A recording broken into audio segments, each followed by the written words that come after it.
Veneto Banca stamane in tribunale a Treviso l'udienza sullo stato dell'istituto quando fu messo in liquidazione, manifestazioni di un gruppo di azionisti e risparmiatori truffati davanti al Palazzo di Giustizia.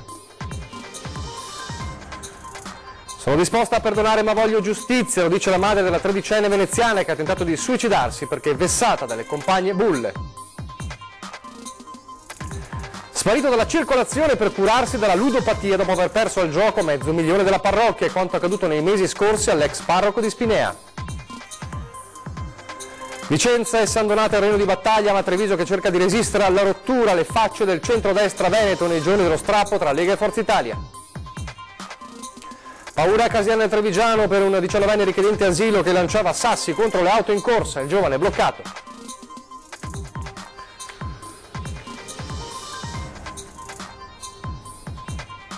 Buongiorno e ben trovati con la prima edizione dei nostri telegiornali. Dunque in primo piano parliamo della Veneto Banca, dell'udienza di stamane molto attesa a Treviso. Perché? Perché l'udienza per decidere, e si è riservato, e lo sentiremo fra poco dalla nostra Francesca Bozza, il giudice di decidere nelle prossime ore, per decidere se Veneto Banca, quando fu messa in liquidazione nel giugno 2017, era in stato di insolvenza o meno. È un passaggio cruciale e molto importante anche per il futuro dei risparmiatori, ed è stata una mattinata a due facce, perché dentro c'era l'udienza e fuori dal Palazzo di Giustizia c'era la manifestazione dei risparmiatori, di molti risparmiatori azionisti di Veneto Banca, che hanno manifestato la loro rabbia ancora una volta contro i vertici e gli ex vertici dell'istituto di credito. Allora ci troviamo proprio in collegamento con la nostra Francesca Bozza, che ha seguito questa mattina la manifestazione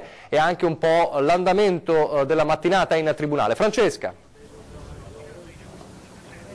Buongiorno Nicola, buongiorno ai nostri telespettatori. Una mattinata iniziata questa mattina alle 9, quando un centinaio di risparmiatori si sono dati appuntamento qui di fronte al Palazzo di Giustizia. Intanto ringrazio subito l'avvocato Andrea Armando, il coordinamento Don Torta e Walter Baseggio per essersi intrattenuti qui con noi, e appunto un centinaio di persone, di risparmiatori arrivati in corriera da tutto il Veneto per far sentire per l'ennesima volta la loro voce. Come hai detto tu, al terzo piano del Tribunale di Treviso si giocava una partita importante nella vicenda Veneto Banca, con questa udienza in aula la proposta della procura di chiedere l'insolvenza, lo stato di insolvenza che avrebbe poi dato il via al processo di bancarotta, altrimenti il rischio è quella della prescrizione. Il giudice si è riservato di decidere, ha predisposto una perizia tecnica, non si sa al momento ancora la data della prossima udienza, una decisione che in qualche modo vi aspettavate, soprattutto per lei avvocato che è un addetto ai lavori.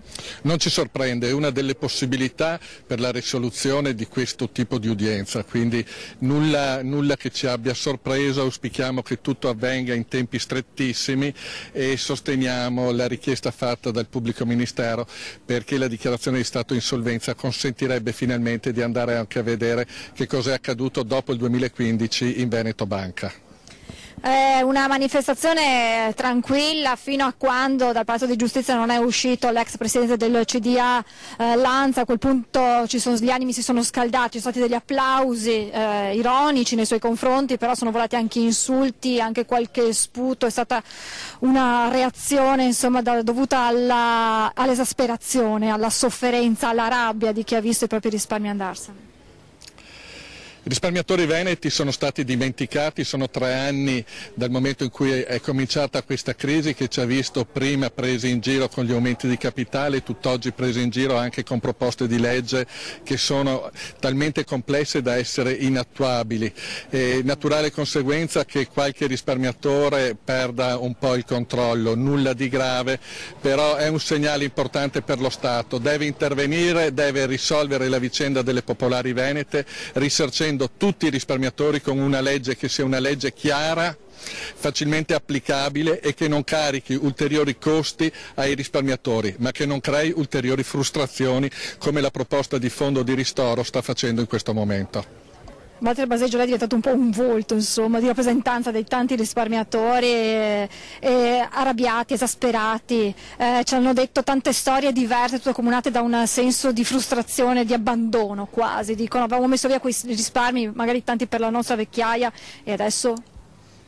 Certamente i risparmi messi via era per il futuro di tutte le persone truffate venete, però io mi faccio una domanda ma dove sono gli 88 parlamentari veneti, parlamentari europei e a livello regionale? Oggi qui non ho visto un solo parlamentare, c'era solamente Simone Scarabelli, non ho visto altri politici che rappresentavano i risparmiatori, e questa è una domanda veramente importante da farsi, perché i parlamentari veneti sono pagati dai veneti, dal popolo veneto. Nonostante il tempo passi e così ci sia un senso di scoramento, voi siete comunque pronti ad andare avanti, ad organizzare altre manifestazioni, a far sentire la vostra voce?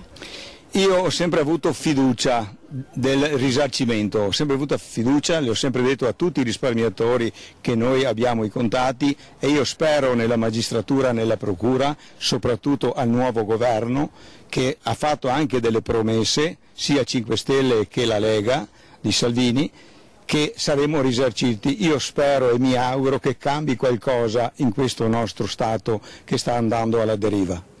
Io ringrazio l'avvocato Arman, ringrazio Walter Baseggio, e se non ci sono domande restituisco la linea allo studio. A te Nicola. Grazie a Francesca Bozza. Intanto sul fronte BPV, inchiesta della Banca Popolare di Vicenza, il legale di Gianni Zonin dichiara di rinunciare al ricorso contro il sequestro, i sequestri che erano stati fatti dei beni a Gianni Zonin. Vediamo perché. Hanno rinunciato al riesame, per cui è stato dichiarato inammissibile. Colpo di scena? Forse. La rinuncia, come raccontato dall'avvocato degli azionisti Renato Bertelle e di Gianni Zonin, ex presidente di Banca Popolare di Vicenza, attraverso il suo avvocato Ambrosetti, al ricorso contro i sequestri preventivi effettuati nei mesi scorsi relativi agli immobili di Vicenza, in Contrappozzetto e della villa Montebello Vicentino, sembra singolare, ma gli avvocati intanto intascano il provvedimento e commentano. Questi beni rimangono a disposizione dei risarcimenti, eventualmente eccetera, però non pregiudica tutto il resto, che rimane sempre sub iudice, nel senso che possono sempre chiedere la revisione degli altri sequestri. Sì, perché ci sono altri beni sui quali pende il ricorso, come peraltro potrebbero esserci nuovi sequestri in vista, forse anche più importanti. Immediato era partito il ricorso da parte dei legali dell'ex presidente Zonin, che contestavano il decreto con il quale il giudice aveva disposto i sequestri conservativi a favore di azionisti e risparmiatori che si sono costituiti parte civile nel processo in corso a Vicenza. Intanto l'ufficiale giudiziario aveva posto i sigilli a quadri, mobili, tappeti ed altri oggetti di valore.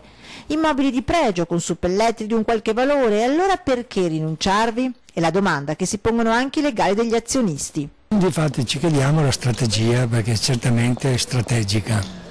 Rinunciano a queste poche centinaia di migliaia di euro di beni così valutati e aspettano. Dalle banche alla piaga del bullismo, torniamo a parlare del caso della tredicenne che 2 mattine fa si è lanciata nel vuoto dalla finestra di una scuola in Veneto orientale, nel San Donatese, vittima di cyberbullismo, vessata e offesa per lunghi mesi. In queste ore la ragazzina è in sala operatoria a Treviso per la grave frattura all'anca, sottoposta a intervento chirurgico. Intanto ha voluto parlare la mamma. In queste ore mia figlia, ha detto, è caduta nell'inferno delle baby bulle, e la donna ha spiegato di essere disposta a perdonare, ma vuole giustizia per la figlia. Per mesi, ha raccontato la donna, la tredicenne è stata vessata e offesa da un gruppetto di coetanee, quindi di ragazzine, e è stata proprio la mamma a trovare nel cellulare della figlia le foto diffuse in chat. Le bulle avevano pensato di mettere foto e insulti in un social network, uno dei più fra i giovanissimi, e poi lo divulgavano, quindi aumentando ancora di più la derisione nei confronti della ragazzina. La ragazzina provata, che nonostante il sostegno continuo della famiglia non ha retto, come sappiamo, a questa situazione. Sono in corso indagini da parte dei carabinieri per risalire alle ragazzine che per divertirsi hanno distrutto i sogni e la serenità di questa ragazzina di 13 anni. Intanto, essendo la piaga del bullismo sempre più diffusa, c'è un progetto pilota, primo in Italia, che parte a Castelfranco, ed è quello di un vigilante nelle scuole per combattere il bullismo. L'ultimo episodio in ordine di tempo è il caso della tredicenne che ha tentato di suicidarsi gettandosi dalla finestra della scuola nel Veneziano, vittima di cyberbullismo, un fenomeno difficile da arginare, ma soprattutto in preoccupante aumento, fenomeno che va combattuto con tutte le forze. Così a Castelfranco presto potrebbe partire un progetto pilota, il primo in Italia, un vigilante nelle scuole per combattere bullismo, droga e disagio giovanile. È una figura nuova che innanzitutto dovrebbe essere formata, dobbiamo avere del personale che sia occupato di sicurezza, potrebbe essere ex carabinieri, piuttosto del personale insomma, che ha avuto a che fare con investigazioni di quel mondo lì, che però deve essere formato anche sugli aspetti educativi, perché all'interno della scuola dovrebbe avere dei compiti e degli obiettivi ben precisi. Come lavorare in collaborazione con gli insegnanti, con il personale ATA, presidiare le zone a rischio e osservare i ragazzi che hanno problemi relazionali. Perché il contesto scolastico deve essere depurato da tutta una serie di tossicità che vanno a incidere sulla qualità della vita e sulla capacità di apprendimento e di conoscenza dei nostri ragazzi. Un addetto alla sicurezza che dovrebbe vigilare nelle scuole dalle elementari alle superiori, progetto presentato da Borsellino, psicologo dell'USE, e dal maresciallo in pensione Antonio Currò. Soddisfatti anche gli insegnanti. Il progetto deve essere visto come un'opportunità di fare squadre, di fare reti tra più istruzioni e tra più formazioni. Ora pensiamo a Castelfranco Veneto, che ci sono oltre 9 istituti superiori, e sarebbe bello poter pensare che i 9 dirigenti delle scuole superiori possano creare un'opportunità perché questo progetto possa diventare un qualcosa di laboratoriale e anche entrare in campo a tutti gli effetti. Ovviamente il vigilante non potrà fare attività di indagine non autorizzato o operazioni di perquisizione. A Spinea adesso, dove per mesi si è parlato dell'ex parroco Don Flavio, che era letteralmente sparito dalla circolazione dopo aver lasciato un buco di €500.000 della parrocchia, solo qualche giorno fa si è capito il perché. C'entra purtroppo la ludopatia che ha colpito anche l'ex parroco. Ci racconta questa vicenda che continua a far discutere a Spinea il nostro Tommaso Stoppa al telefono. Tommaso.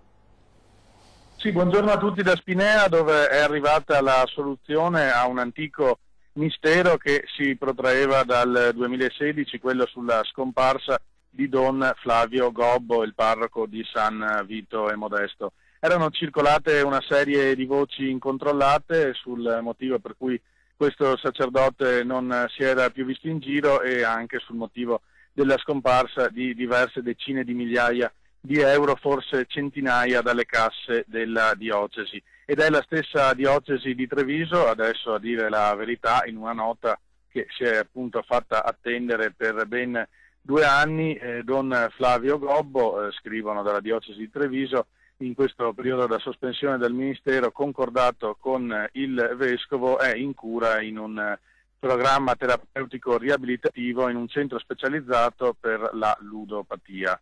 Quindi si tratta appunto di un problema che questa persona ha avuto con gioco d'azzardo. La popolazione di Spinea aveva parlato nei mesi scorsi, negli anni scorsi, di soldi dati prima a una perpetua, poi a un'altra persona vicino a questo sacerdote, e la verità era ben diversa e adesso è chiara. Ulteriori aggiornamenti su questa vicenda nelle prossime edizioni dei nostri telegiornali.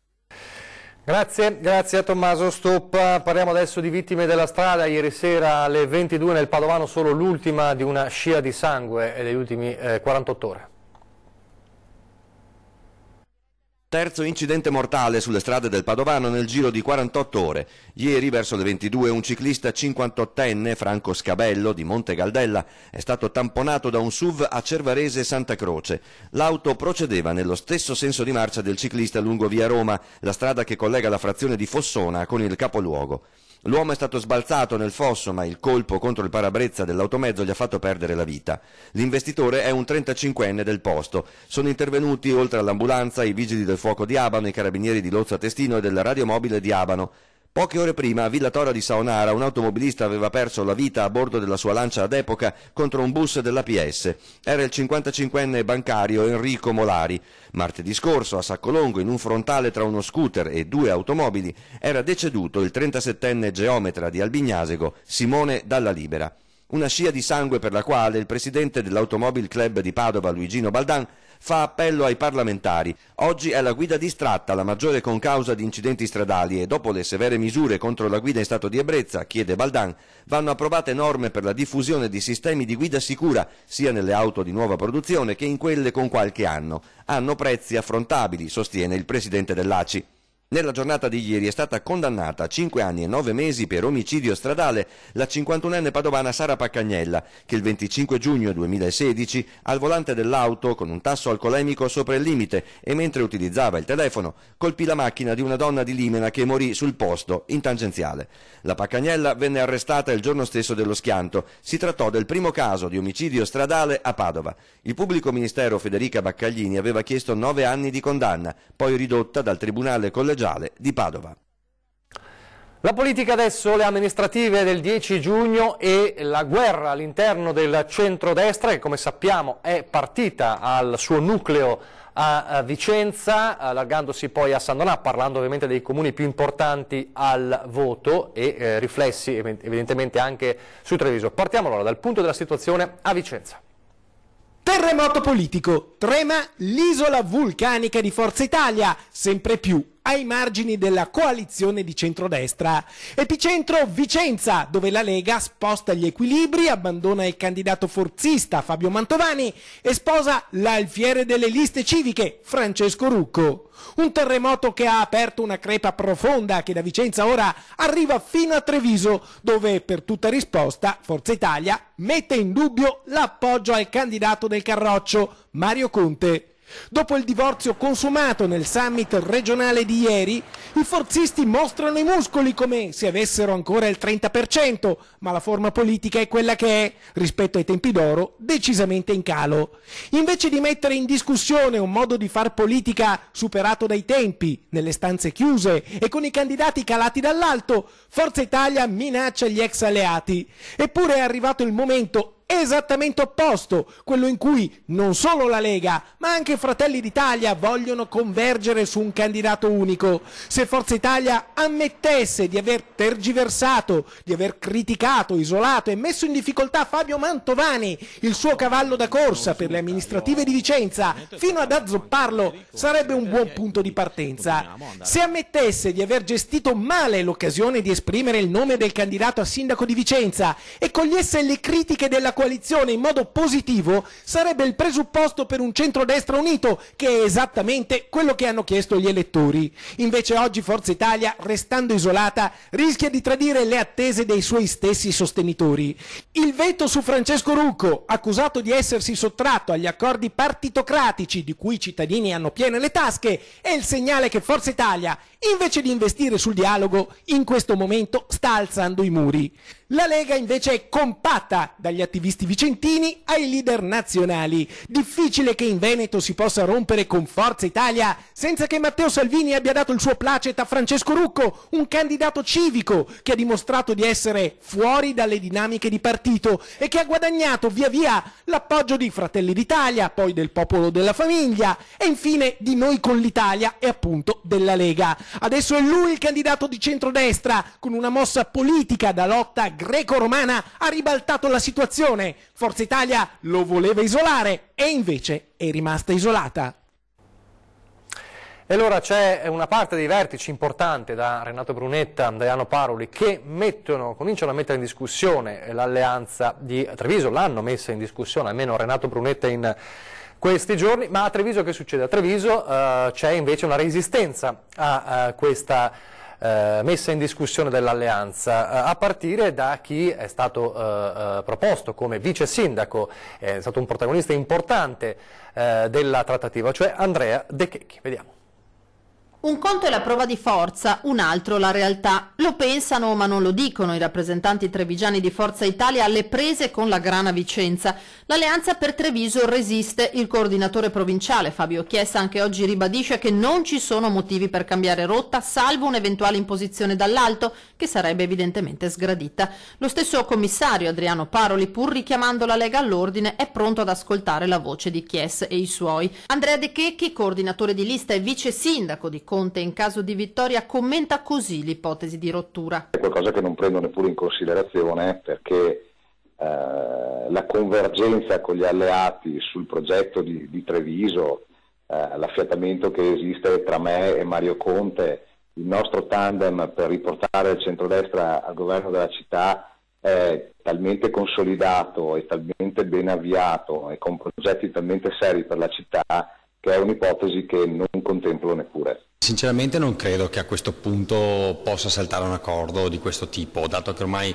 siamo riusciti faticosamente a mettere insieme tutto il centrodestra, una corsa solitaria di Forza Italia la vedo in difficoltà. La Lega e il resto del centrodestra sarebbero in grado di vincere comunque, aggiunge Caner, pur con un giro di parole, e Gentilini rincara. Io credo che una ripercussione a Treviso sarebbe un atto demenziale, perché il mio credo è sempre stato che la politica deve rimanere al di fuori delle porte delle amministrazioni delle città, e quindi io prego i responsabili politici di ricompattarsi, perché prima bisogna pensare all'uomo, ai cittadini e alla città, e poi le diatribe politiche.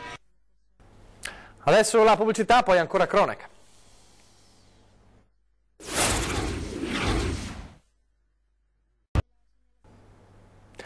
Rieccoci in studio, prima edizione del nostro telegiornale, e la cronaca ci porta a Casier nel Trevigiano con un 19enne bloccato dopo che aveva tirato dei sassi alle auto in corsa. Tirava sassi alle auto in corsa senza alcun motivo e solo per un caso i danni si sono limitati alle vetture. Ma alla fine all'ospedale è finito il protagonista, per il quale si è reso necessario il trattamento sanitario obbligatorio. Si tratta di un 19enne nigeriano con regolare permesso di soggiorno e con richiesta d'asilo in Italia, che era già stato al centro della cronaca quando aveva superato i controlli del Canova e stava per prendere un aereo per Amburgo. Martedì scorso si sarebbe posizionato lungo via dei Santi a Casier, prendendo a sassate le auto in transito. Subito gli automobilisti colpiti hanno avvisato la polizia locale, che ha provveduto a bloccare il giovane, che attualmente risiede in uno degli appartamenti costruiti da un'industria in via Bigonzo. Il 19enne era visibilmente agitato e in stato confusionale e per questo si è provveduto al ricovero all'ospedale in attesa dei provvedimenti nei suoi confronti.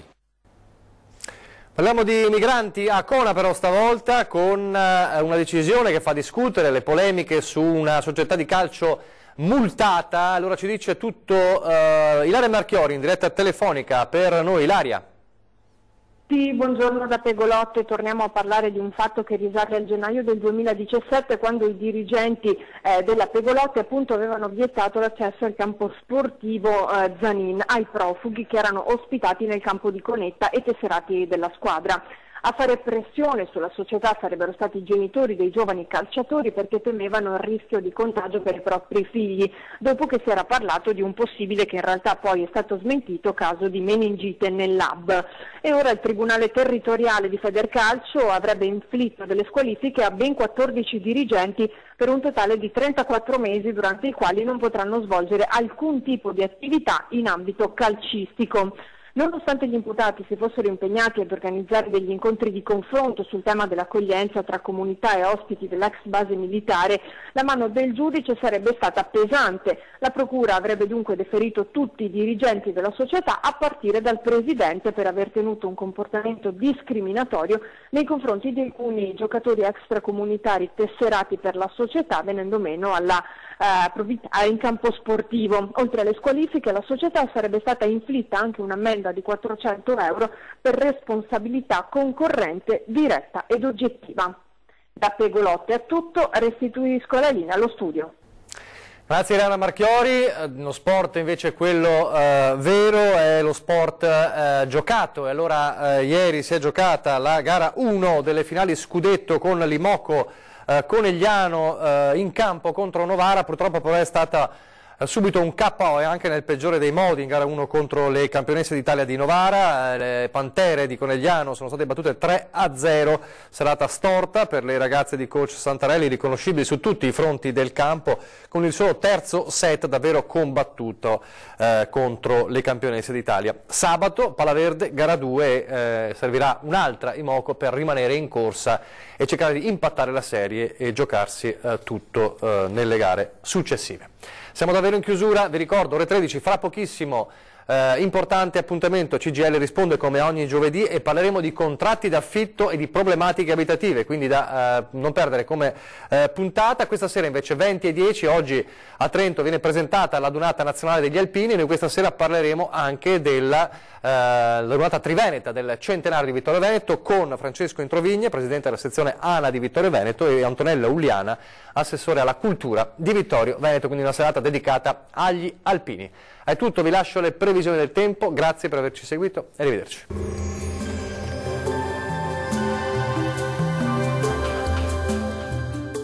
Termoidraulica Susin. Se compri una caldaia, in omaggio il condizionatore. Termoidraulica Susin a 0 branco. Ben ritrovati al meteo di Antenna 3. L'anticiclone Apollo si espande sul nostro territorio. Vediamo il dettaglio di giovedì 19 aprile. Sul Veneto sarà una bellissima giornata all'insegna del sole, non sono attese infatti precipitazioni. Sulla nostra regione il cielo si presenterà quasi del tutto sereno e limpido su tutti i settori. Le temperature minime saranno comprese tra 9 e 12 gradi, valori massimi in aumento oscillanti tra 22 e 25 gradi. Nessuna variazione di rilievo sul Friuli Venezia Giulia. La nostra grafica ci mostra che anche qui sarà una bellissima giornata di sole ovunque, non sono previste piogge. Il cielo infatti risulterà sereno su tutti i settori. Le temperature minime si attesteranno intorno agli 11 gradi, valori massimi gradevoli compresi tra 23 e 26 gradi. Poche variazioni se ci spostiamo sul Trentino Alto Adige. Sin dal mattino e per tutto l'arco della giornata il sole sarà dominante. Il cielo infatti si presenterà sereno e terso su tutti i settori della nostra regione. Diamo uno sguardo alle temperature. Le minime saranno comprese tra 9 e 13 gradi, valori massimi invece oscillanti tra 25 e 27 gradi. Dal meteo di Antenna 3 per ora è tutto. Arrivederci al prossimo aggiornamento.